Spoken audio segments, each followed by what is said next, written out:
A little bit? Okay. So this makes sense. This is a line integral. This kind of denotes the direction that you're moving in.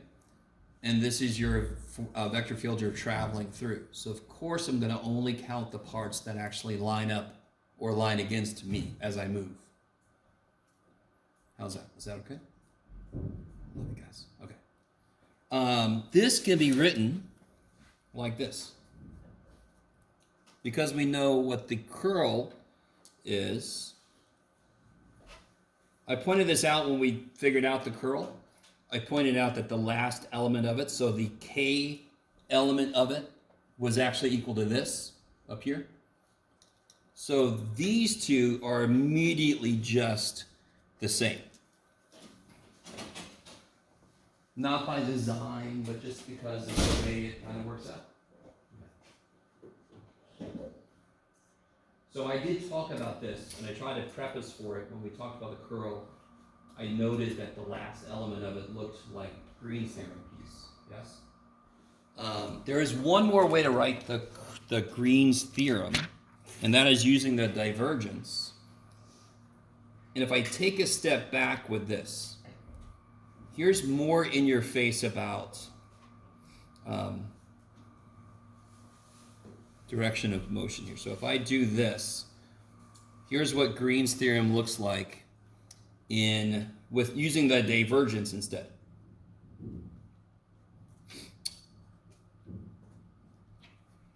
And in this case, f is going to be a function of x and y.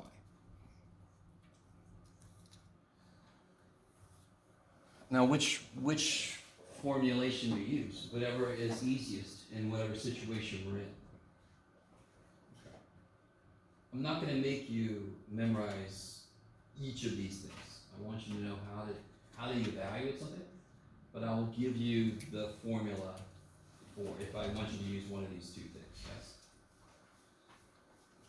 Can somebody remind me real quick? Somebody remind me, where did Q and P come from? Yeah, good, because P is the function that's in front of I hat. Q is the function that's in front of J hat. Yes, for a two-dimensional thing, which is kind of like what we're looking at here.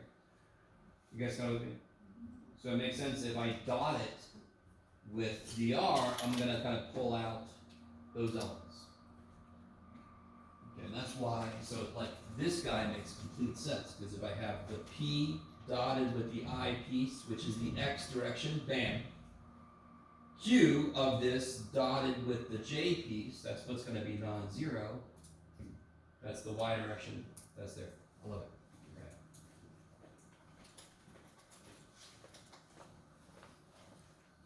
Okay. Okay. Yes, sir. Which direction is dr pointing? It's where we're going. Yes. And the dq is the fx or fy? Do you mean here? Yeah. Oh. Q is the J component of the vector field. So let me write it down. In the background of all this is this. P is a function of x and y. Q is a function of x and y. Is that okay? Okay. Stan is like, it's not okay, Jeff, because I can't see.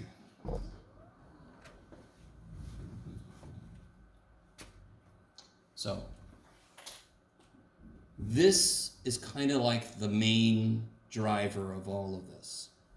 If you realize that the vector field will almost always be written like this in 2 dimensions, then it becomes that. Then Green's theorem says, why are you doing all that mess? Just do this, like your F-top 2, man. And you're like, that's Calc 1. You're like, so what? How are we doing so far? This is kind of the beginning. Not really, but we left DS behind, because I don't know if you guys remember, DS is sort of like the worst way to do anything. Is it always the worst way to do anything? Well, no. Is it over 90% of the time the worst way to do anything? Yes, okay. So we almost always go to parameterized version or something? Yes. So does it take the derivative of the Q? You mean here? Of the J component and subtracts the derivative of the I component, but have they switched? Because So we talked about the fact that since you're traveling around this closed loop, depending on if we choose positively oriented, any choice we make, one of them is going to be negative because at some point I'm going to be going back on myself. So if I choose positively oriented, this one's negative. Mm-hmm. If I chose negatively oriented, the dq dx term would be negative instead. Okay. And the proof is very heavy.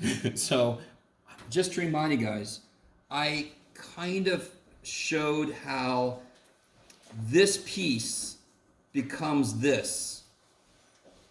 And that's what we did at the time, right? When I kind of introduced this Green's theorem idea. Okay. So I'm not going to redo that, but something similar happens with the P piece, and the reason it's negative is because at some point I've got to go back on myself. So somebody's going to have to be negative, depending on which way I want to go around that curve. Let me stop for a minute. Love you guys. So when I'm doing a line interval, if the inside is 1, I'm just going to get the length of the line. Is that cool? And in this case, line can be curvy, yes? So it's funny when they say line interval, you just got to remember. Sort of like when we took our paper and smushed it, and so it got all folded, yes? Like a river. Oh, that song's in my head. So if it's a 1 inside, I just get the length of the curve. If it's a function inside, I get the area of that curtain, yes? Okay. If it's closed, that gets trippy. What's really neat is if you close it, you can actually relate the area of the curtain to the area of the inside, which is Green's theorem. And that is exactly related to f-talk 2. F-talk 2 says the area between two things just relies on the values of the things at the endpoints. That's what f-talk 2 says. That's what Green's theorem says. It's crazy. All right. So in practice, you're going to know what P and Q are. So if you want to use Green's theorem, you just have to calculate these things, yes? Are you with me? I'm going to give you a vector field, and you're just going to take dp dy and dq dx, throw them in. I'm going to tell you what region you're over, so you can figure out what dA is, yes? And you can figure out what your limits are. That step is going to feel very much like the stuff we've done before, because it is. I've got a region. I want to figure out what the limits are that get me to scan that region, and then I got a choice to make for the dA, right? dx dy or dy dx. Let me stop for a moment.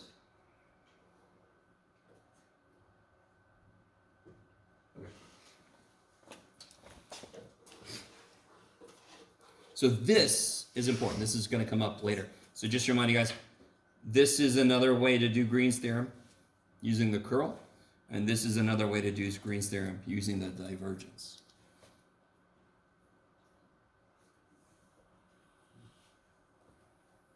It looks like we know which one to use based on the given normal. Pretty much. Yeah. Okay. Yes. Can you talk a little bit about where to summarize when to use what? Well, Jacob pretty much just said it beautifully. It kind of, at this level, it depends on what they tell you to use, to be honest. Oh, they're going to just tell straight up? Pretty much for the most part. Sometimes any of these three methods will work beautifully, right? Sometimes you've already calculated this for some other reason. So if they ask you to figure out the line error, then just do this because you already have it. In fact, that probably accounts for the choice you make maybe like half the time. It's because you've already done the divergence or the curl, or you've done both, so then you flip a coin, you pick one. Does that make sense? Okay. Like the curl, I wouldn't necessarily run to. Yes? In fact, this one is kind of silly because, I don't know if you guys remember, but the the piece of the curl that's with K is this. So this rewriting here is nothing deep. It's just like, oh yeah, this is the same as this shit, so you can just write it this way. This is deeper. This is more interesting. And the divergence, which one is easier to calculate, the divergence or the curl? Hell yeah, because divergence is just straight up d by dx this piece plus d by dy this, blah, blah, blah. That's nice. The curl is ij, ki, j, blah, blah, blah, right? Okay. Sorry. Should teach it that way. Okay.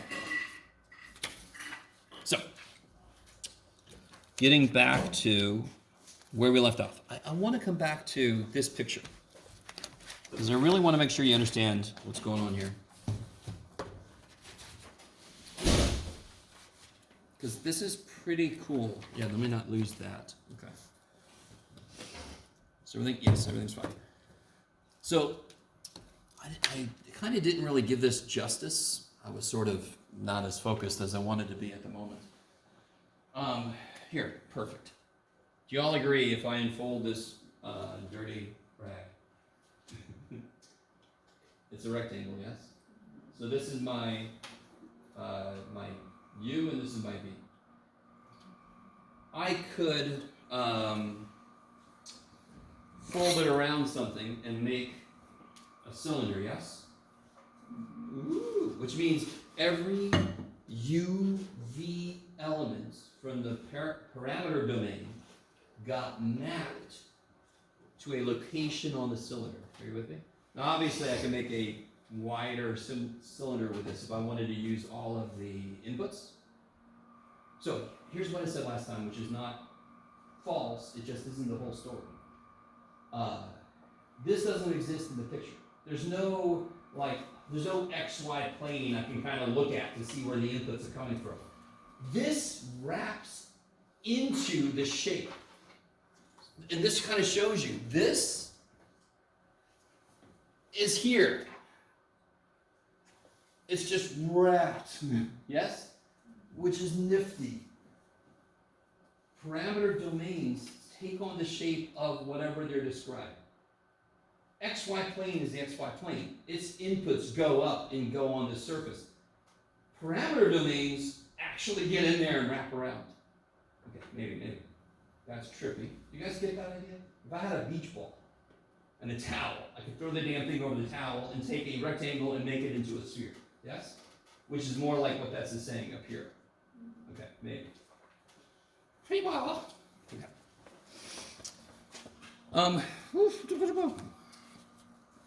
So.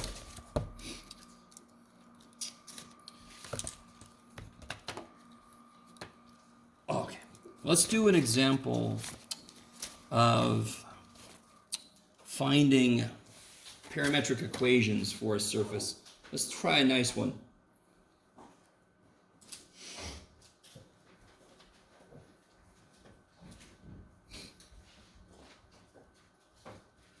And then we'll follow up with a slightly freakier one for a sphere.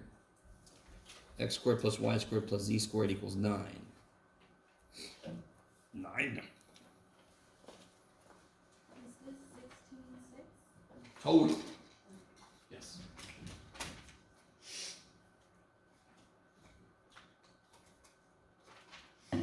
So this is the surface of the sphere. I want to get parametric equations, which is the whole idea of 16.6. It's parametric surfaces.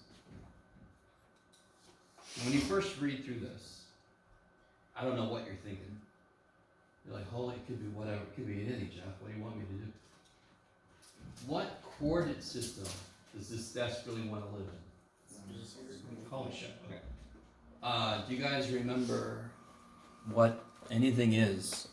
It's rho is equal to x squared plus y squared plus c squared.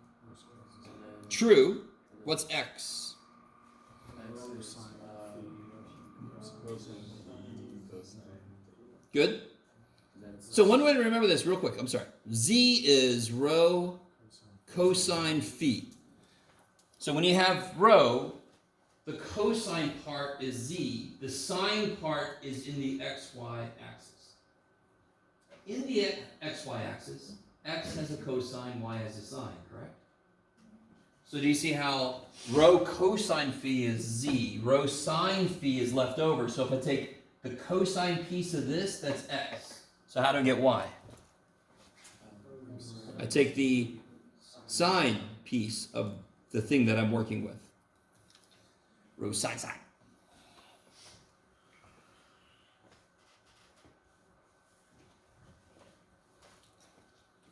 So then I would say my parametric definition for this, let's make it in the right order. Doesn't really matter. Somebody pointed out they pretty much look the same anyway, so.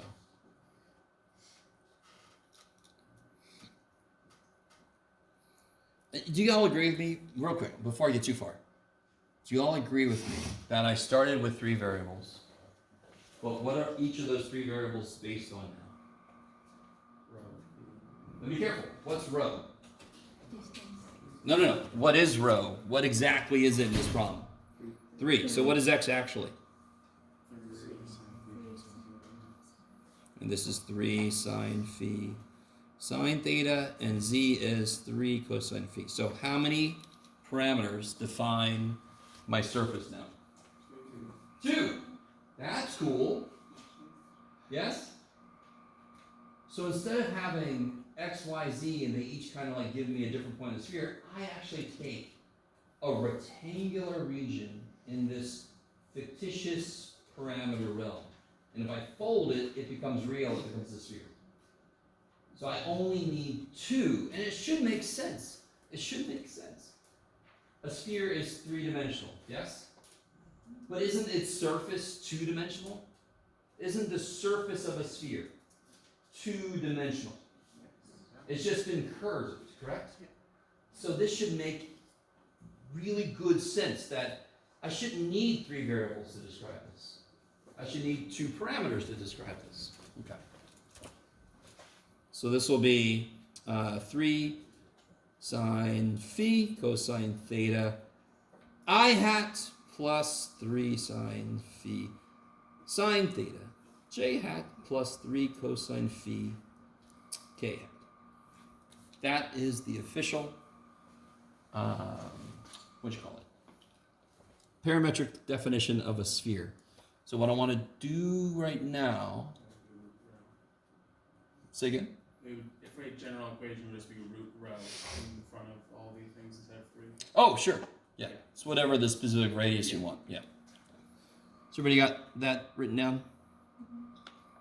Maybe all right, let's do this. Maybe I'll do one more thing and then I'll open up the Desmos or whatever the hell I want to use. What about this? I want to do everything we just did, but I want to do it now with, can anyone tell me what shape that is? Cylinder, beautiful. Circle is almost right. Circle is too specific because you've chosen one slice of it is a circle, but what direction does it extend in forever? So it's a circle of radius 3 that's extended along the x-axis forever up and down. Yes? I like it. Kick ass. Whatever variable's missing in whatever space I'm in, it gets to go along that axis forever. It's just a repeated shape. So can I do this the exact same way we just did? In fact, why would I definitely not do this any way related to what we just did? Because the reason we did what we did for the first one was because it wanted to live in. You're never going to guess where this one's. What? Cylindrical. Now, you got to be a little careful. You got to be a little bit careful. And don't make too big of a deal out of it. In fact, I'm not even going to look at it that way. Which variable is acting like z in the official, yes. So let's not even think about it like that. Just look at that equation. What is the standard way to parameterize that equation by itself? No. How do I parameterize that equation? It's a freaking circle. So what would I let y equal? Sure, there's something in front of it, of course, though. 3. Yes? And what would z be? Does it matter which one is which? Yeah. Okay, I like that answer. Not for what we're doing, because I wasn't specific. But what changes if I change which one's cosine, which one's sine? There's like even or something. It changes which direction it goes. Yeah. So it depends on how you want to traverse. Right. But we didn't get to any real problems that's too big of a deal in terms of how you traverse. Although stuff like green sand requires you to be going, for you guys, yes, counterclockwise, yes. Just make clockwise for yourself, Jeff. Oh yeah. Okay. What am I missing? Because this lives in 3 dimensions, yes? So x equals 3. X equals. So what I need you to understand is, did it have to be x and y that we used for algebra and all that kind of shit? No. All right, we're past that. We know that.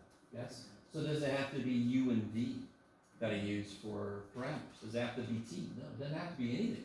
It could be whatever. So if you wanted to, you can call this 3 sine v, 3 cosine v, and x is u. You get the same shit. But I'd rather just kind of use what I'm used to and what's there. Yes? X can be whatever you want it to be. So whatever it wants to be. So let x be x. That makes sense. And the other ones I'm going to use because I'm used to polar. Okay, is everybody kind of with me? A little bit? Okay, so let me see. I should have pulled this up earlier. I'm very sorry. Everybody gets to watch and see if Jeff remembers his password. Do. Okay. I keep waiting for the day that I put my password in the sign-in sheet and in the sign-in spot, and everybody's like, "I see your password." Shit. All right. It wasn't today. Got to Google real quick. There we go. Where do I want to go? I think I want to go to Desmos. I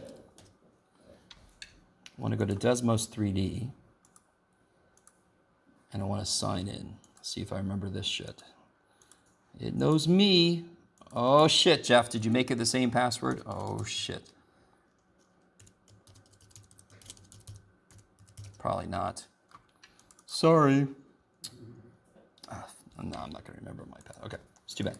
See if I can build it real quick. So let me see. So we got x is x. I think this one needs me to use. Let me see. I think this one needs me to use u and v. Y is 3 sine theta. And z. Actually, I think this one's okay. Let's see. Maybe not. It is having some issues. Oh, it needs. That's right. I think this is what the problem is. Maybe not. Darn it. So do you need u and v? You might need u and v. Okay. So we'll call that u. We'll call that v. And we'll call that v. There we go.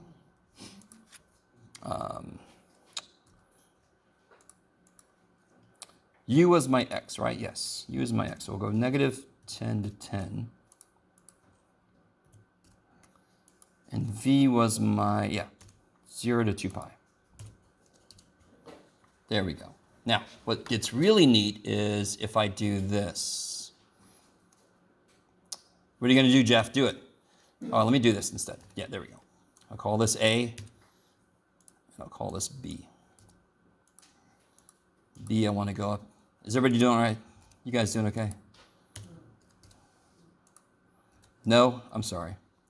And then A is 0 to 10. Sure. Now, watch this. This is kind of cool. I'm going to construct this cylinder. So if I change B, that just goes around the outside, yes? Oh, shit. I have killed my B. Dadgummit. You guys sat there and watched it happen, huh? There we go. All right, be careful, Jeff. All right. Yes? You with me? Now watch this. What's A going to do? Can anyone tell me at all what A is going to do? Yeah, it's going to move along the x-axis. So, I mean, this is what I mean by when you define things parametrically, it gives you a lot more control. If you wanted different control, you could change the way you parameterized it. It's unfortunate we just don't have anywhere near enough time to play around with this shit. In fact, anytime parameterization came up in any class you've taken so far, have you had a lot of time to play with it? No, which is really sucky. Because depending on the choice you make, we made the most basic choice. You all agree? Do you all understand that there's an infinite number of other things that could have chosen? Do you guys understand that? And then the control I have as I change u and v would have been different. I would have made different parts of it kind of construct at different times. Yes? it just me as a person who learned that parametric had t in it. That was kind of like a time thing. Yes. So now, like, seeing two variables u and v, what are they representing? They're literally, it's kind of like, has anybody ever watched the 3D printer go at work? Yeah. So U and V could be, I always think of it as somebody constructing it. So U and V tells me where to put the next little pixel, right? U tells me along this direction, V tells me along this direction, yes? So I always kind of have this weird 3D printer that doesn't just build from the bottom, but it builds from all directions, yes? So the U and V tells it where to put the next pixel. So in the way that it's defined, if I change B by itself, it'll wrap around. I think I had it that way, yes. And if I change U by itself, it'll go. So if I change both at one time, it'll go as it wraps around, yes? I don't know if I could do, yes I can do that. You guys ready? That's the question. Let's see if I can make this happen, sort of. Ooh, look at that, ooh. Sorry, and of course it stops at the wall there, but ooh, now it's gonna undo itself and it's gonna come back. Oh, there's stop, okay. All right, enough of that. So don't forget, I mean, do you see how this was nothing special? I just went to Desmos 3D. Anytime you want to do parametric definitions, you have to put it in as a point. Yes?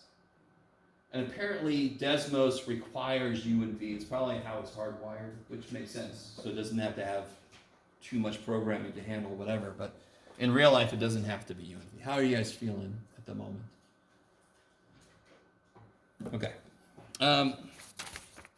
Ooh, let's do one more. Yeah. Jeff, you don't have all the time in the world, as you know, all the time.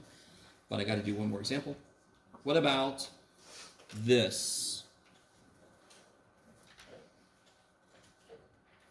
Does anyone have any idea what shape that would be?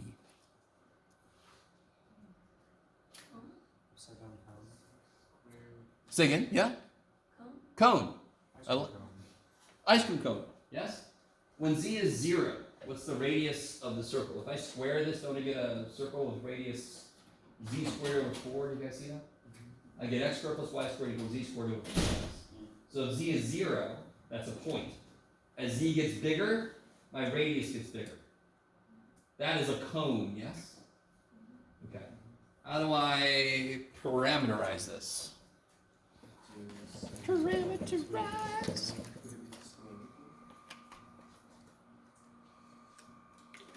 Here's the boring way to do it. You ready? Here's the boring way to do it. X is U, Y is V, Z is twice the square root of U squared plus V squared. I mean, that's always an option for parameterizing anything that you have solved for a variable. In terms of the other ones, you let the 2 inside be U and V, and then the one that's solved for just is whatever the hell it is. That is remarkably boring. It also leads to the worst way to construct it. You don't really get the power of the control parameters are supposed to give you. So I'm going to show you this in Desmos in a minute. What is a better way? I think I heard some of you guys starting to tell me. Oh, sure. In a way. Sorry. Bless you. You see. I don't have x squared plus y squared equals like 16, do I? So what is x going to be then? Because normally I can know the radius, but I don't. So what is x in general? In cylindrical? R cosine theta. Can you say x squared plus y squared equals z squared divided by 4? But then r is not a set number. Yeah. That would lead to an interesting other way to parameterize this, but it gets a little tricky. Okay. Jeff. So real quick, all right, I just always take forever, but the thing with this class that drives me crazy is we just don't have time to live with an idea, but I'll be okay. So instead of doing this boring shit, let's say x is r cosine theta. Y is, you're not going to believe it, r sine theta. Because they're both involved in the squared piece here, yes? But then what is z then? What does z have to be then? Yeah, what is x squared plus y squared in polar, which is what we chose? What's that? Yeah, r squared. And what's the square root of r squared? Yeah, so z would be 2r. Jar. Jar. Both answers work for like. Yes, and this is just one little example of, I'm not going to graph it. If you want to graph it, you do. But this is just one tiny, and do you understand? I could keep going. The first one is sort of just sticking with rectangular choices, yes? The second one is polar, which makes a lot more sense. There could be other ones that make more sense in other situations. It depends on what I want to do with it and how much control and which kind of control I want to have. It's really neat when you get deeper into parametric uses to understand the choices you make and what kind of control it gives you over the shape as it gets constructed. That's all I can say right now. Okay. Blah, blah, blah, blah, blah. Blum, blum, blum. Oh, yeah. Okay.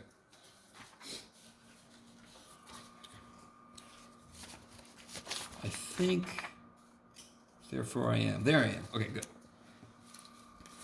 So let me stay on target. We got to really finish this section 16.6 for sure. Tangent planes. Does that sound at all familiar? While I'm thinking about it, just to point this out, I decided not to give you any homework that dealt with surfaces of revolution. Okay. I understand. But it will be on the test. I'm joking. Just want to see what I can get away with. At the moment, not much. So I'll try to be better. Okay. So let's set up a situation. Let's say we have a parametric surface, and since we're really, really, really creative people, we're going to call it S. And it's traced out by a vector function. Somebody out? You guys right? Let's see. X of u v I hat plus y of u v j hat plus, you're not going to believe it, z of u v k hat.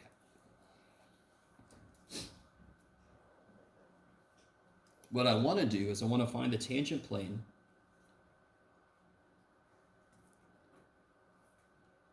at a point p naught with position vector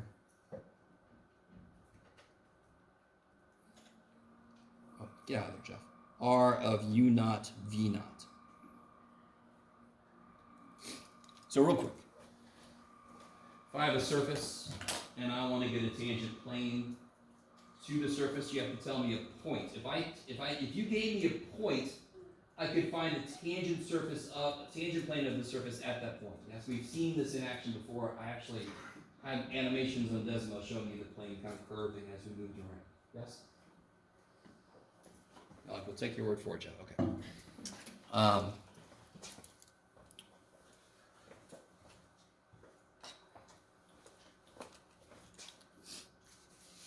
So here, it's really nifty. If I keep u constant, so what I'm going to do right now is I'm going to develop the parts I need to define the plane. And really, can somebody tell me what do I need to define a plane? Can somebody just give me one set of things I need to define a plane? Point's a great thing to have, but by itself it doesn't do much for me. One vector by itself doesn't do the job. Two vectors that aren't collinear. Yes? You guys with me? So two vectors would define a plane, correct? So what I'm going to try to do right now is get two vectors that I know are actually parts of this plane, and then I can define what that plane is. Okay. So just keep that in mind as we do this, what seems like disconnected stuff. If I keep u constant, that is like this line right here. U is constant, and then v can change, yes? And then that translates to the surface, however it's been folded. Are you guys all with me? Okay, I like it. So this would be me defining a grid curve. That's what that's called when you have it laying on the surface. A grid curve C1 lying on S.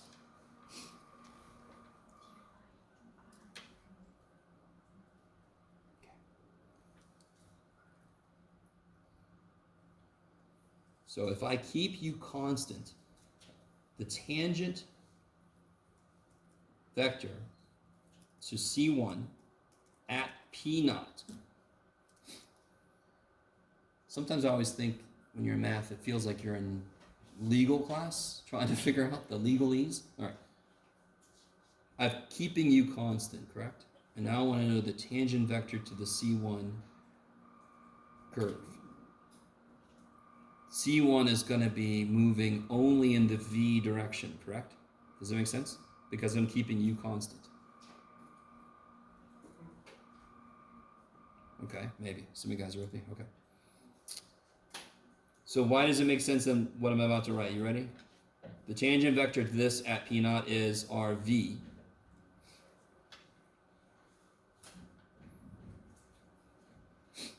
What is RV going to be? What does that mean again? What is R subscript V? With respect to? Good. And the R officially has two parameters. Yes, U and V. They're the ones that are really driving where R points. So I'm going to take derivatives of each. So it's going to be a partial. So what will it be? It'll be, it's going to be dx dv at U naught V naught I hat plus, and then you just keep going. dy dv at U naught V naught j hat plus blah blah blah k hat. Yes? Is that okay? Is the blah blah blah okay? Okay.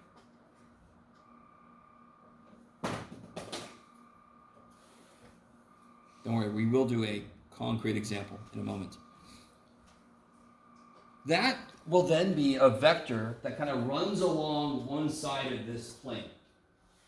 So now I just see the vector that runs along the other side. And of course, what's that going to be almost by definition? It's going to be RU.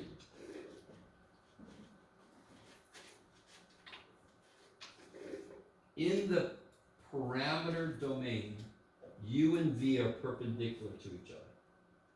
I then curve them, but they still start off perpendicular to each other. Yes? So if I just follow the V direction versus follow the U direction, they are perpendicular to each other. They would end up defining the edges of some plane. I keep saying edges because we're eventually going to get it to be a little like area element. Yes? Okay. Blah, blah, blah. Let's see. Oh yeah, so do the same thing. Keeping V constant. We get RU, which is dx du U naught V naught plus blah, blah. I'm sorry, I hat. Okay. You get a similar expression, but now it's all partial with respect to U. Do the same thing.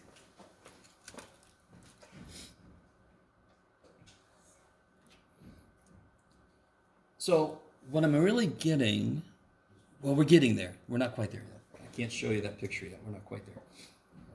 And just a real quick reminder, or just another way to think about smooth.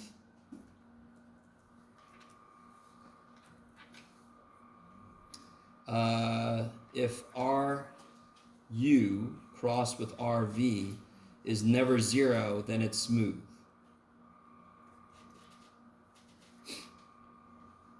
That really means no corners, no kinks from Math 180. Yes?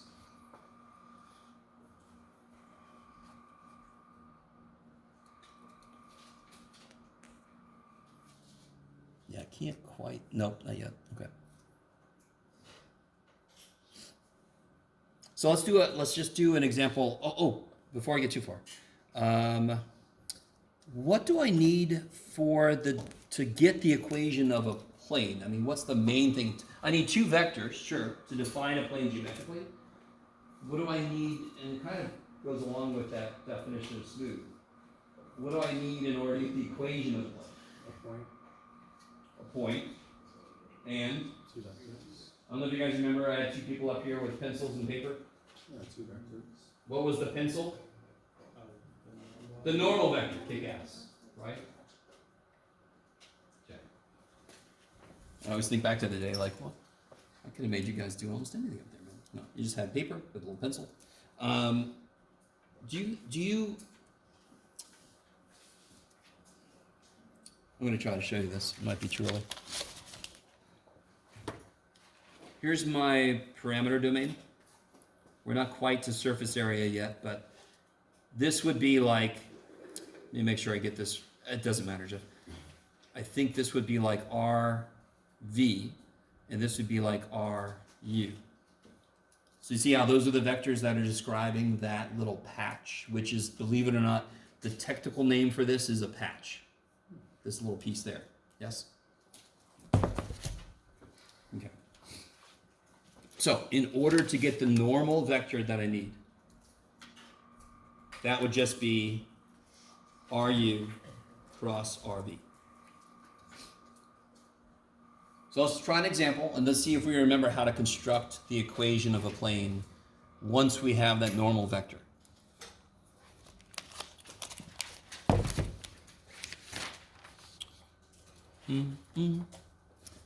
Where'd you put the example, Jeff?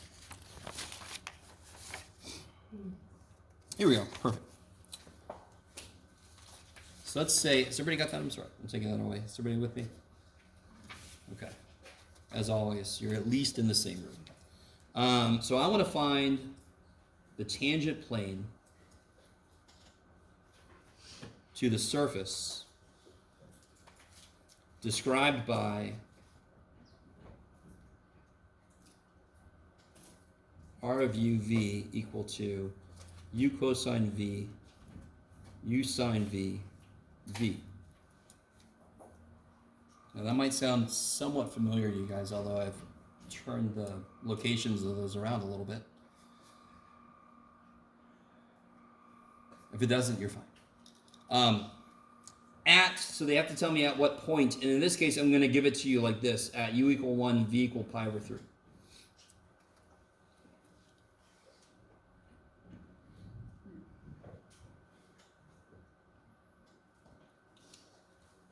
So, in terms of just nuts and bolts, what do I need to calculate to start this off?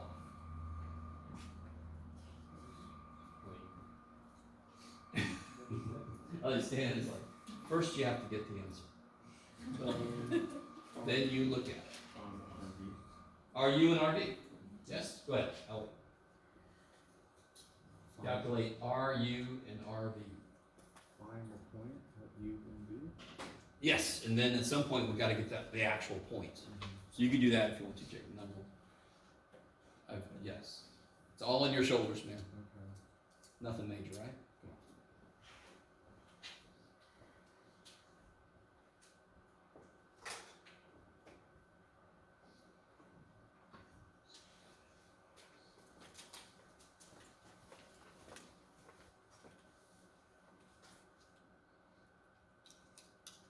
Oh, yeah. Okay. Did I do that? Yep. Okay.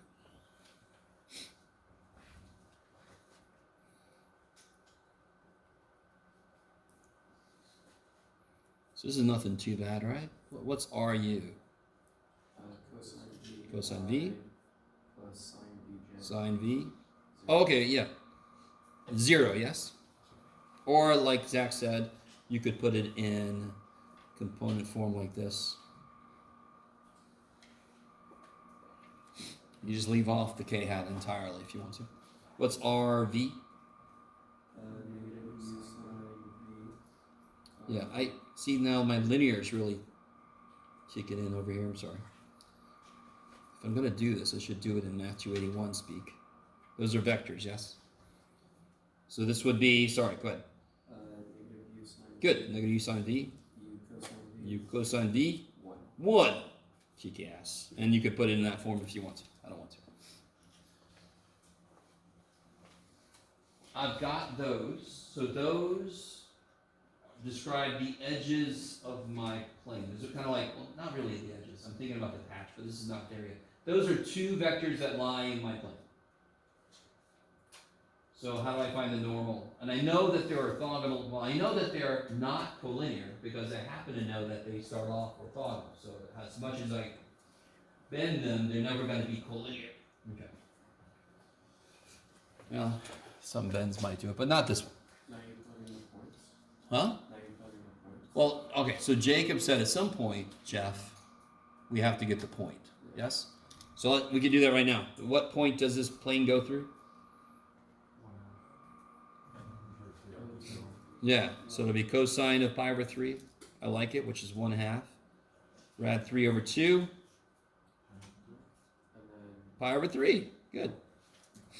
Right, I just plugged, is everybody with me? I just plugged U1 in and plugged V pi over 3.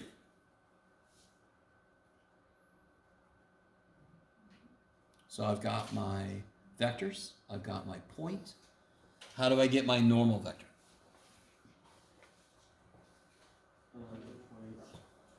Cross product. Cool. And just to cut to the chase, you guys, I believe, know how to do cross product. This is where you do the I, J, K, and blah, blah, blah. Yes?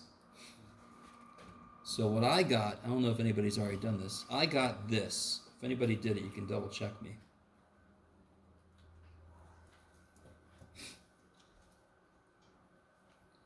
I got Sinv, Cosva, and U. Negative cos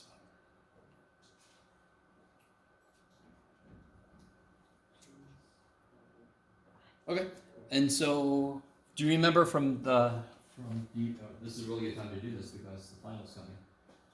Do you remember how to put together the equation of a plane? Do you know the point and the normal vector? What's really cool about the components of the normal vector? They're just the they're going front. coefficients of my plane, yes, of the XYZ piece. So it's going to be 1/2 x minus, I'm sorry, No. this one. So I need to figure out at the point, Jeff. You haven't done that yet. At the point, what was it? 1 pi over 3. So what is this at that point?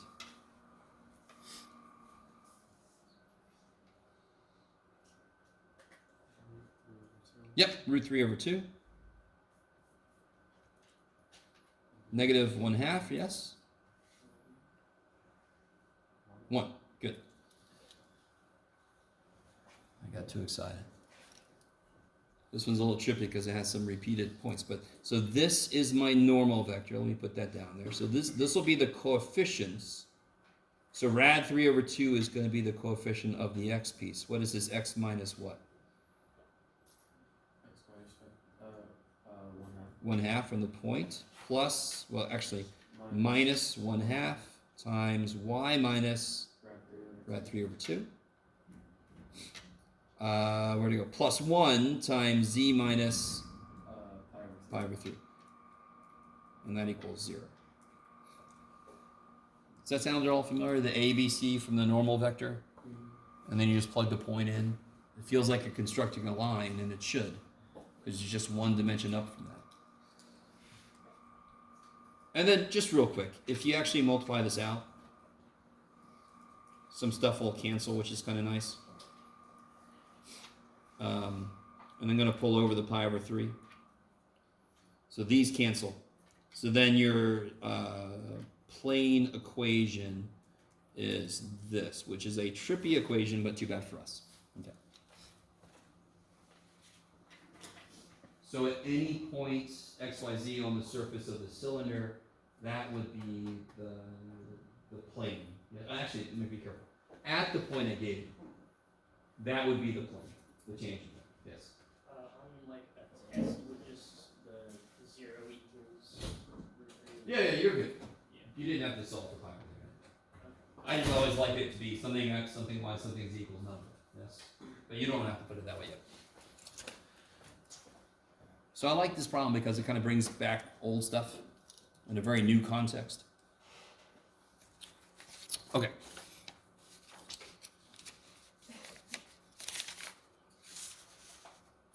Oh, here we go. Beautiful. Yeah, perfect. Okay. So now let's talk about surface area. I keep wanting to put that F without an R. And this is still part of 16.6, right? It's all in 16.6, yeah. This sucker is kind of like the foundation for the three that come after it. That's why I knew I had to do this one at the very least. All right, this is my attempt. Okay. This is my attempt to, I'm just going to recreate that picture from the book to a certain degree. So I'm going to focus on this guy. So this is my V-axis, this is my U-axis. So this is my rectangular parameter domain, yes? And what this does, the official name of this is the image of this I get once I plug the parameters into the defining R equation. The image I get from this will, for example, be something like, I did a decent job. Let me see if I can do it again. That's not too bad. That's a surface, yes? And let's focus on this guy right here. This, how long is this? I don't know. Delta U. Whatever those endpoints are, that's a difference in the U pieces between them, yes? So how tall is this? Holy shit. Okay, good. So that kind of feels like dx, dy defining an area in my input plane, correct? I really want you to see this. That isn't really what's going on, because when I draw the parameter domain, that doesn't really exist somewhere. But it is the thing that gets wrapped into the shape that I make at the end. So I can kind of think it started unwrapped, and then I wrap it around the shape. Are you guys at all with me? But that doesn't exist like the XY plane does. The XY plane just exists. UV plane is kind of like, and you're all like, all of this doesn't exist, Jeff. That's good. I mean, it's kind of how our entire world works. We live on a sphere, and all of the coordinates get kind of weird and messy when you look at it. You think we live in a sphere? Really? No, I'm joking. It's obviously flat. Look, come on. No. Sorry. Sorry, man. I cut you off. I'm going to call this little region here Rij. We're going to quickly leave this notation behind, though. I'm going to kind of do a very quick, not even a proof. It's just to kind of show you where things come from. Yes? You're not going to ever work with Rij directly. Do you understand? Poor little dude. Exists for just now. And I'm going to kind of, there's my point. Remember what we just did with the tangent plane? We had to have a point for it to exist. So I'm going to look at this little corner as my point. This will be my point. And it's got the parameter domain coordinates of u I star vj star, just because.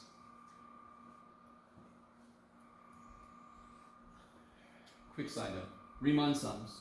Very often you use the left endpoint or right endpoint or midpoint, and then you let the rectangles go to infinity, yes? Do you guys remember how you could have used any random point in there, it didn't matter worth shit? That's what the little stars mean. They mean in the ijth rectangle, the ijth little piece, that could actually be any point in here. I just put it on the corner just to make it easy to keep track of. Okay. That would translate to this little element here. This little element here. How am I going to draw that? I don't know, Jeff. Sure. Okay. This, we call, the name of it is a patch, and the designation is Sij. Which makes sense because it's an element of the surface. It's the ijth element of the surface. I love you guys. I love the looks on some of your faces. All right. How are we doing so far? That's some of the best drawing I've ever done in my entire life, by the way, so I just want you to understand. Okay. But that's a very low bar I've got. Okay. So, just to kind of throw this out there, RU star would be RU evaluated at UI star VJ star. RV star is the same damn thing, yes? You guys kind of with me? Very exciting. Very exciting, yes. RAJ and SIJ are different things? Yes, totally. Because Rij at first is a rectangle. Depending on how the function twists it, turns it, folds it, it could be whatever. Right, but is SIJ mapped RAJ? Yes, every element in this Sij came from an element in this Rij. I believe that's what you're asking. Yep. So that's why the official name for like the range of some set of input points is the image of that set. So that little patch, this patch is the image of that rectangle. Okay. Blah, blah, blah. Oh, now here gets the weird part. Yeah, sorry. I love when I say that. You know, this is the weird part. I want you to realize something. RU is, I'm just going to write this more compactly. Instead of all the X, Y, blah, blah, blah, I'm just going to write this like this. Are you guys cool with this? Isn't that really what that means? It's the derivative of every component of R with respect to U. Is that cool? Much easier to write that more directly, yes? So I can approximate, all right, if I know the derivative is 1/2, and I go 2 steps, how far up will I go? Just normal algebra, yes? I know the slope is 1/2, and I go 2 steps. I'll go up 1, yes? Every 2 steps over, I go up 1. So if I go over 6 steps, I'll go up 3. So didn't you take 1/2, you took the derivative, times the change in x, correct? All right. And that's for a nice line. And of course, this is all curvy shit, so this will be an approximation. So if I take how far I go in the u direction times my derivative in the u direction, this is like dx. This is like the actual length I'm going. So for example, what I mean is, on this surface, let me see, did I try to draw that? No. Let me show you what's happening. This is the patch. Yes, that's the patch. That's the patch. What I'm doing right now is understanding that the sides of the patch are curvy. I'm going to approximate them with these straight lines. And those straight lines are going to be the components of my, are the vectors that are going to line the tangent piece. When will that become perfect is if I zoom way in, because when I zoom way in, everything becomes linear. All the curviness of the sides goes away. Maybe.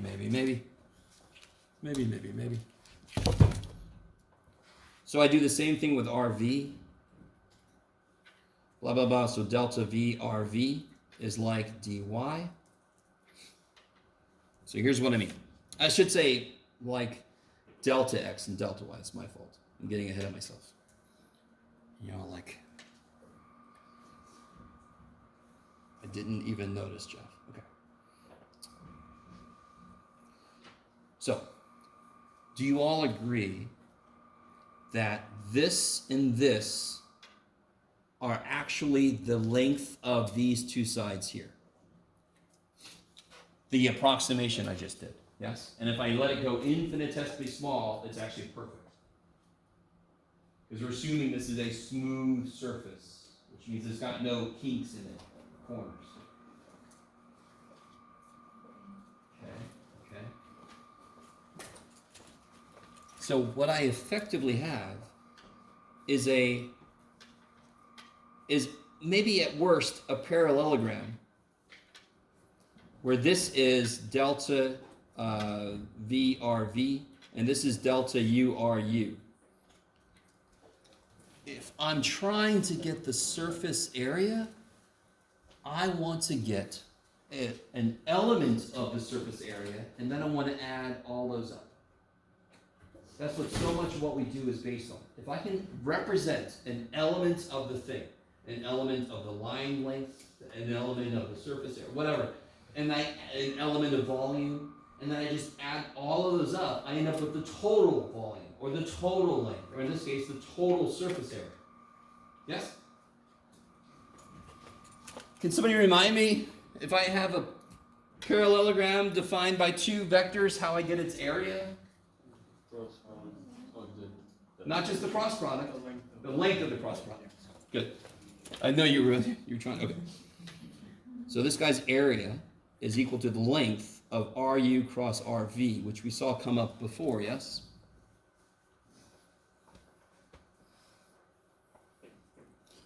So here's what I'm going to do. Oh, let me be careful. I left some things out. I left delta U and delta V out. That's my fault. But do you understand if I put those in here? Are you guys all with me? I left that out? That's my fault? I did it because I kind of skipped a step on my little notes. Those should be in here, but they're numbers, yes? In fact, they're positive numbers by definition. So can't I just take them out? What's the absolute value of 7x? It's 7 times the absolute value of x, yes? Because 7 is already freaking positive, so don't do shit to it. It just comes out. Do you see how that's already looking like it wants to be an integral? This is not infinitesimal yet. So I would want to sum up. I don't know why, Jeff. It's okay. I'm not even going to make that specific. Because this is a silly step to take, but just to really get you guys with me. That looks like Riemann sums. I'm just summing in two directions because I have two directions to go in. I got the surface to cover. And if I let everything go to infinity, I crank the resolution up, I'm going to end up with this.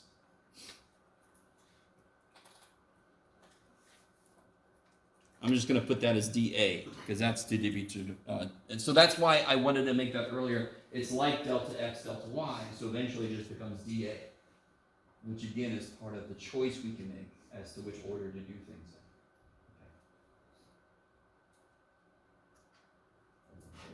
So if you are really cool with this being the area of that patch, because it's just the one vector, which is delta URU, cross the other vector, which is delta VRV, well, the constants can just come out. Yes? Oh, remember, with Riemann sums, it didn't matter which point you used, and then if you go infinitesimally small, you don't have any choices. So I don't need a star. It's not a specific thing, it's just everything. So in the limit that I'm infinitesimally small with, I'm using every point. I appreciate that though. This kind of had to be here, but not really. But it is kind of a theoretical point, and then it immediately goes away when I crank the resolution up to infinity. How many classes can you say that in? Can we crank the resolution to infinity, please? So let's try, do I have a specific example? That would be amazing, Jeff. I don't know, do I? Oh, I do. Yes, okay, cool. That's exciting. Is everybody doing okay? You guys okay? Love you guys. Let's see. Blah, blah, blah. All right, so, all right, just real quick. Here's the process. I want to get this all the way down. Given a smooth parametric surface, parametrically define wholly, there we go, surface S. Oh, this is kind of, Jeff, defined by, give me some creative license here. R of UV equal X of UV I hat plus blah, blah, blah, like we did earlier. Here's an important point though.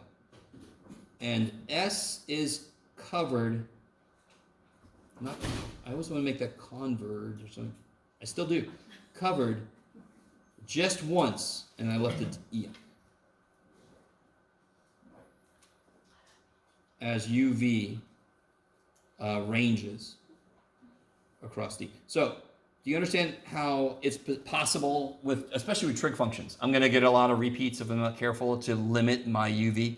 So this says you have to have already gotten your parametric domain so that no elements repeat things you already got. That kind of makes sense because if you did, you would get more area than you're supposed to. Yes? You would count parts of it. You would count patches more than once. Blah, blah, blah. The surface area, and we denote it like this. The surface area. I never want to put that R there. Will equal this. This is what I already wrote, but I just want to get it all down in one place. There we go. Oh my God. There we go. So we're given a smooth parametrically defined surface defined by that vector, parametric vector function. S is only covered once. You don't get the same thing multiple times with different inputs. Then this is the surface area. This is what we just did. This is the notation the book uses, which kind of makes sense because S is the surface, so A of S is the surface area. Amazing. So here's a concrete example. Find the surface area for the surface with x equal u squared, y equal uv, and z equal 1/2 v squared. And then I have to tell you, in the book, whenever you get a problem, has to tell you what your parameters are doing, of course.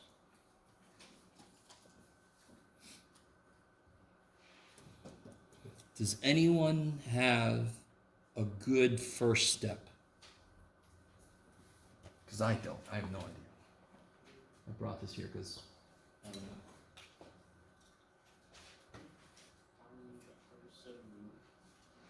Well, how about R? We could write R more explicitly, although it's kind of silly. What would R be? Yeah, be u squared I plus uvj plus. So then you can see exactly R is that, yes? And like you said, you just attack it. You just get your RU, your RV. Go ahead, do that real quick. Get RU and RV.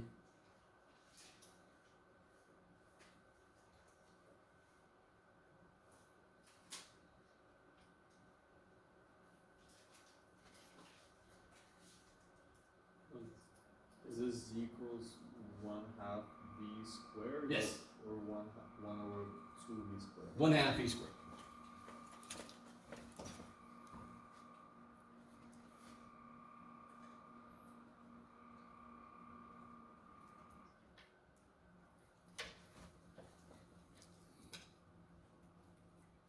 So what's RU? 2u v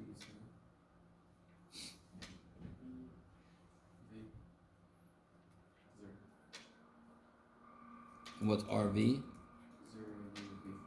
0 0 U kick ass. You gotta appreciate those moments, yes?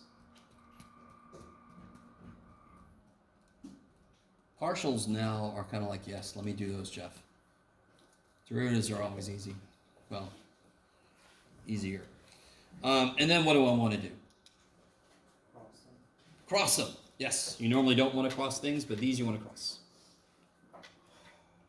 So let's kind of do this. 2u v 0, 2u v 0 u v 0 u.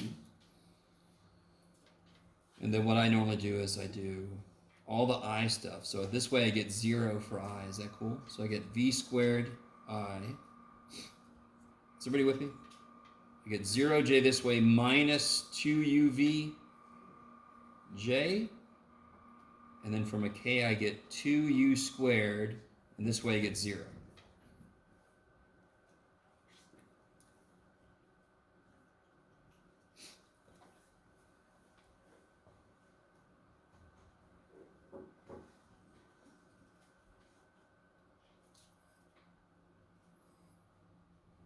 Now, I'm not getting my tangent plane equation. That's not what we're doing here. I'm trying to get the surface area. Yeah, now you got, what are you going to do with? Yes! Because this is what we want to do. So what is the length of this? This is my, well, I got to get the length of, yes, RU, yes. So this is my RU cross RV is this. So what is the length of RU cross RV? Length is nothing. I mean, it's not 0. It's just not hard. Square root of. Then you just square each piece and add them, yes? Yeah, V4? plus 2 or 4 e squared v squared Yes? plus 4 u to the 4th. Yes. Now you'll notice something, and this came up before. Since this interval has a length in it, and lengths have square roots in them, they're going to have to give you specific kinds of equations that simplify really well. We had this discussion last time, right? Big ass square root in my interval, I need help. Dear God. I either need the u sub piece outside, or I need what's inside the radical to simplify. Can you simplify what's inside the radical? Yeah. You can do it? Okay. Jeff, are you okay, man? I think I need lunch. How's the inside simplify? Bless you. Or actually the opposite of simplify. I'm going to factor it, yes? How do you factor the inside? V squared? What's it got to be?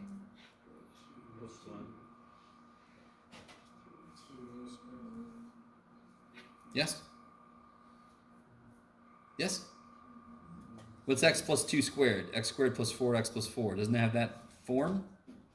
Just higher powers, but so the powers are higher. And of course, what's that? E squared plus 2 squared. Kick ass. And where do I throw all that shit? I'll tell you where to throw that shit, Joe. No. You throw it in here, yeah. In this case, what's really nice about the area I'm working with? It is literally just a rectangle, yes? So it doesn't matter. But let me first write it out a little bit. So this is what's inside. So do you see how it doesn't matter which way you go? So if I do dv du, what's going to be the inner one? I'm sorry, thank you. Thank you. 0 to 2? 0 to 1. 0 to 1. Is that a difficult interval? I'm not even going to do it then. It's 4. So, right? You get that on a test somewhere, you're like, oh, thank the gods. Let me just do this stupid shit. Yeah, I mean, that's a beautiful interval. You can check me. I don't know if I did that right. Okay.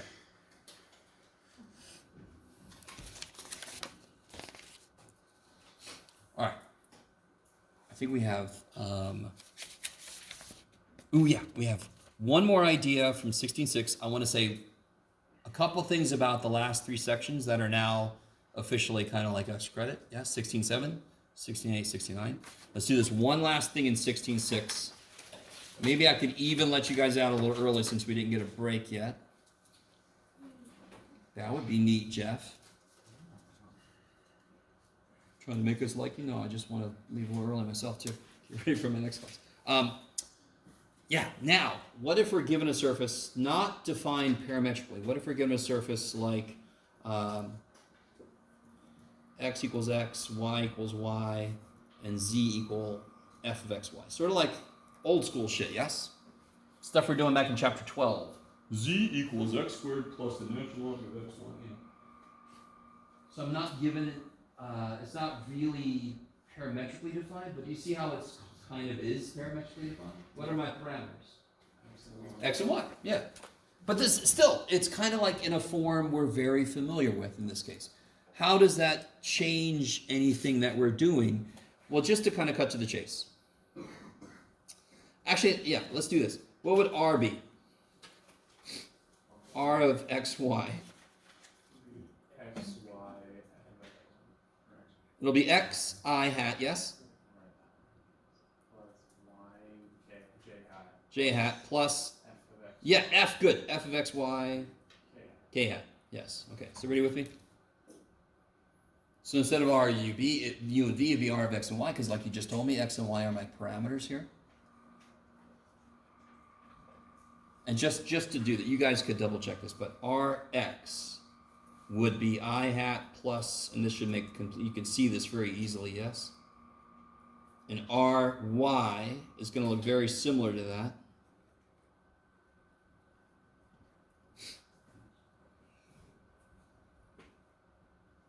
So all I'm doing is x and y are like my parameters, but it's a form we've seen since chapter 12. My work should kind of simplify a bit in this case, because I'm putting even more restrictions. Can x be some grand function of, no, x can only be x, y can only be y. So a lot of my work should simplify if I'm given a surface like we were back in chapter 12. Quadrant surfaces, remember those 1.3 million years ago? Okay. You guys could all do this, but just to show you, if you do this cross product, you'll end up with this. If you don't trust me, you can do it yourself. Because that would be the next step, correct? Get the cross product of those two things. And then, Jeff, doesn't go there. The length of it would be the square root of this squared plus this squared plus this squared.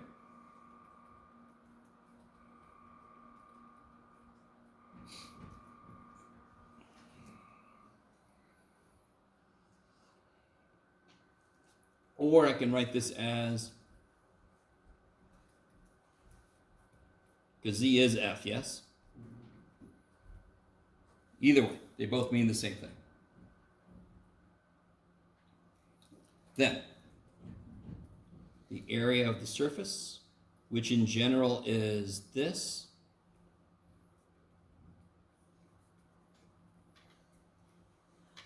would become, I love you guys, would become this here.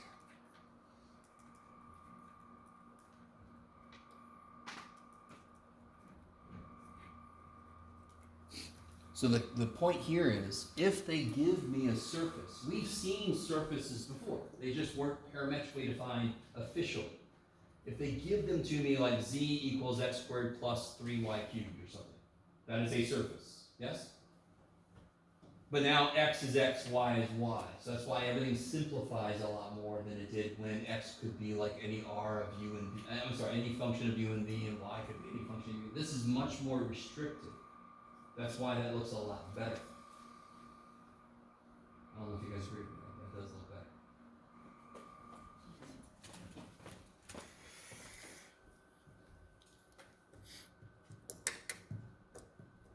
Oh yeah. Okay. Quick little example of this. Somebody got this written down? This is just following the same process we did, but for a much more restricted situation.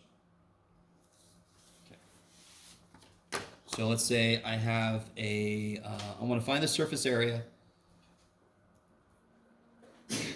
Find the area of the part of the surface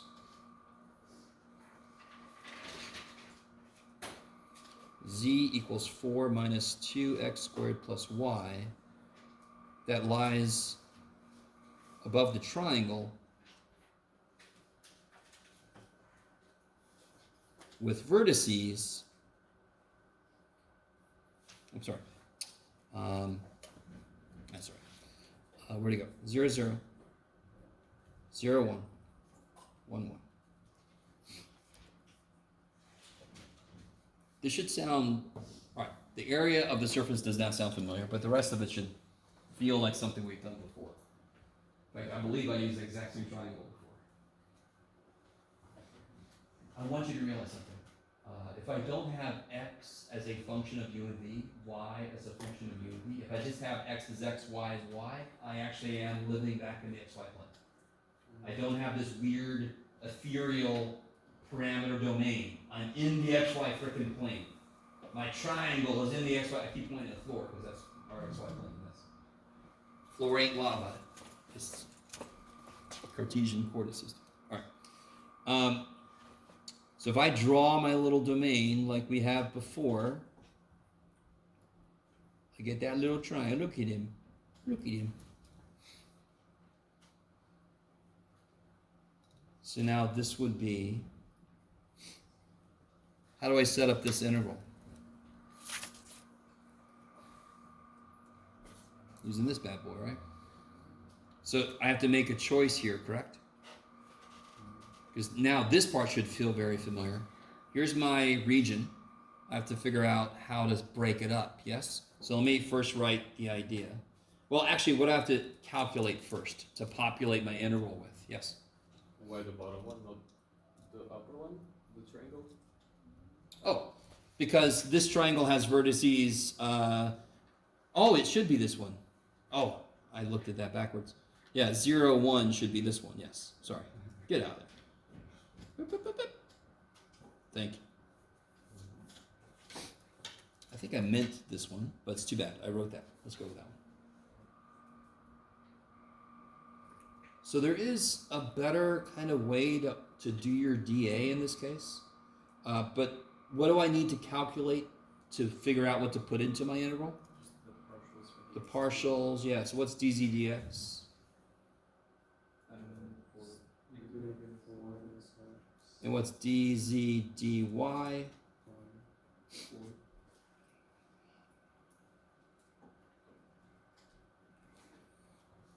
And if let me see if you guys can figure out how you want to do this. Do you see? Inside is going to be 1 plus dz dx squared plus dz dy squared. Yes? Don't put a square, Jeff. So inside I'm going to get a function of x, correct? Mm-hmm. Do you want to integrate that? Do you want to do that first? Integrate that dx. What are you missing? I'm missing the u sub piece, yes? You guys see that? Or you could do trig sub. You want to do trig sub? No. So I'm hoping if I order my limits of my dA, if I order it correctly, maybe I'm going to pick what I need up outside.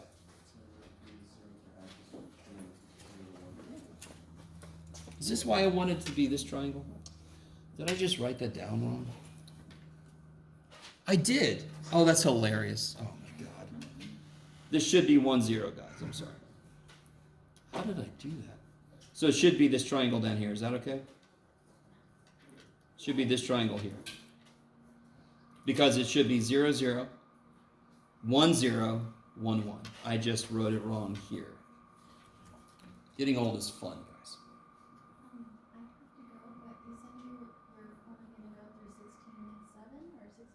I'm just going to talk about each one a little bit, but they're all extra credit.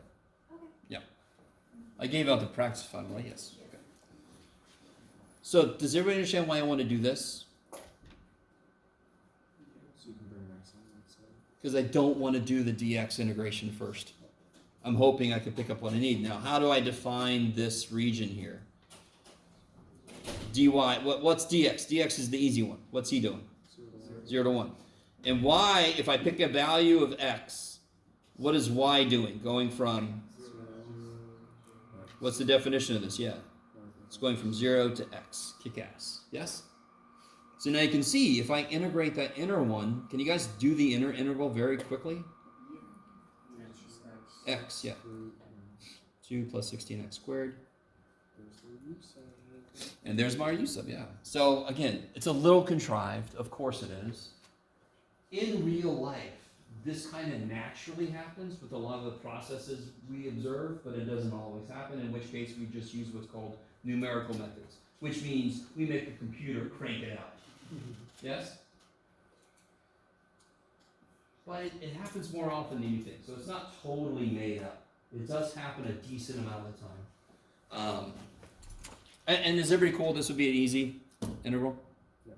All right. I don't know. Did I finish it? No, I stopped there, and I'm like, I said easy. Okay. So, just a couple things about the sections after this. I'm going to be very kind of quick. But this is really cool. You guys got to stick with me for this one. This is kind of cool. Do you remember this? They all kind of blend together, but let me see. Does anyone remember what this was for? Yes. That was the length of an arc. Yes? You guys with me? That was the length of an arc. Do you remember how we realized that that was the equivalent of dA? Or in this case, dl. That's basically dl. So if I put a 1 here, that gives you the length, yes? If I put a function there, that gives you the area of the curtain. That was that whole thing. Remember that? I need you to really get this, because this is so cool. This is why once you got 16.6, 16.7, 16.8, 16.9 just come right off of it. I'm not saying they're easy. I'm saying that the concept behind them come right off of 16.6. So this led to us saying, oh, if I do this and I put f of x of t, y of t in here, with all this business here, that will then give me the curtain. Yes? I really want this to make sense. Just this. Everything else can be... Okay. So now what I can do is something similar with what we just set up now. We have this is a surface area, yes? Do you see how there's a 1 here? So much like I could have a line, and I can have a function designating the height above it, now I can have this surface with something above it, not necessarily physically above it. It could be values on the surface. I need you to understand it. So even if I do a line integral, it could be the temperature at that point on the floor. It doesn't have to be a physical height, but it is some physical value. It doesn't have to be physical for that, but you guys got to see what I'm saying. So instead of going along a line and either seeing a height or seeing a value of temperature or whatever and accumulating it, I'm going to go over surface and accumulate maybe charge density or temperature or whatever as I move along the surface now. Not just moving along a line, but moving along a surface. So then I could put in here, yeah. Sorry. Yes, this is called the surface integral. So is it like wrapping 3D object around something? It's, all right. Do you remember how I said in the room is 3 physical dimensions, but I can have a 4th dimension denoting the pressure, the air pressure right here at this point, yes? So that's basically, I could have a line on this desk, and it could be the amount of lead at every point on along that line. And then if I integrate it, I get the total amount of lead along that line. Are you with me? So that's just what I'm doing now is I have the surface, a plate, and I've got temperature change across the plate. So if I do the integral across the whole plate, I get the complete temperature on that plate. Maybe. So it's just a line integral extending both ways now for a surface. It's kind of like a real world application. No way, yeah. So then, just to show you what it looks like in all of its glory, this is kind of like a middle step. Throwing the F in front of an element of the surface. Even big ass S sucks, so we don't use it, so we use parametrically defined stuff.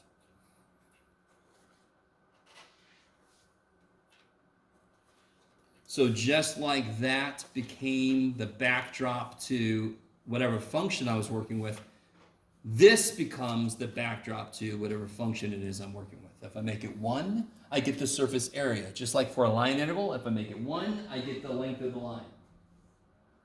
It's a beautiful analogy. If you say so, Jeff. That was very quick, which is why I'm not going to... here's why I'm really sad about not having enough time. Because there's something called flux, yes? There's no flux capacitor. But there is something called flux. Even though we're past 2015, too bad for us. And just, this is way too quick, but that's too bad. What flux does is it It's a measure of how much, for example, if I set up a surface in front of along a river, it's a measure of how much water current's flowing through that surface. So you can kind of think of like putting a net out, and you know, with holes in it for some reason. It's just a measure of how much water actually goes through that. Are you with me? So if I integrate over time or whatever, I'm going to get the total amount that went past that. Okay. Oh my God. I need my glasses so I can find my glasses. This becomes, if I get rid of the DS, which is always bad, this becomes, believe it or not, becomes this. Oops, I put those backwards, but I should put them forwards. There we go.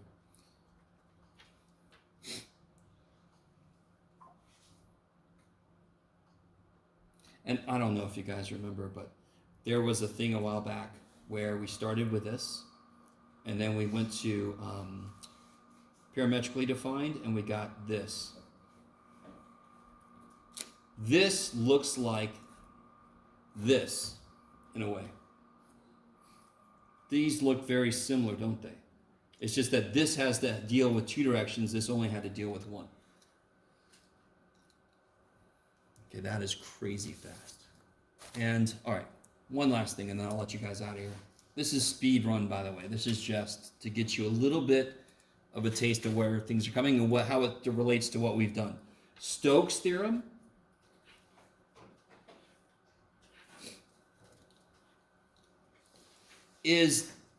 it's like Green's theorem, just the next level of Green's theorem. What did Green's theorem do? Green's theorem did this. It took an integral along a contour, which is effectively a one-dimensional integral, and it turned it into an easier two-dimensional integral. What Stokes' theorem does, and by the way, let me write this a little bit differently.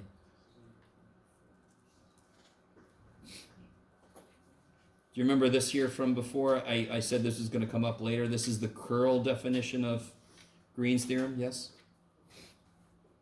Stokes' theorem says, no, that's not there, Jeff. Good Lord. Oh, okay.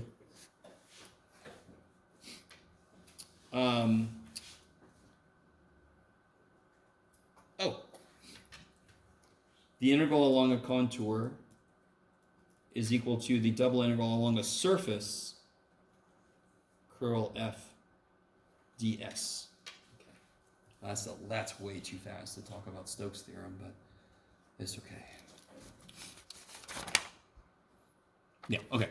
And then 69, I will just say this. 69 is called the divergence theorem, which involves you're not going to believe it, it involves the divergence in its integral. They all relate to other ways to calculate integrals by stepping up the dimensions. So you have one dimension goes to two dimensions, yes? So if there's 2 dimensions go to 3 dimensions in another version, yes? All right, hang this up. So everybody got a practice final, yes? So on Wednesday next week, Monday's a holiday, don't come. We're not going to let you on the campus. Wednesday, I'll be answering for the practice final. I'll try to have any corrections graded that I haven't corrected yet. And I'll finally give you back like a stupid amount of homework. Will it be too late to give, so next class would be review? Yes. Okay, so And then Monday the 2nd is the last day to turn stuff in. So I still can turn the corrections for the lesson.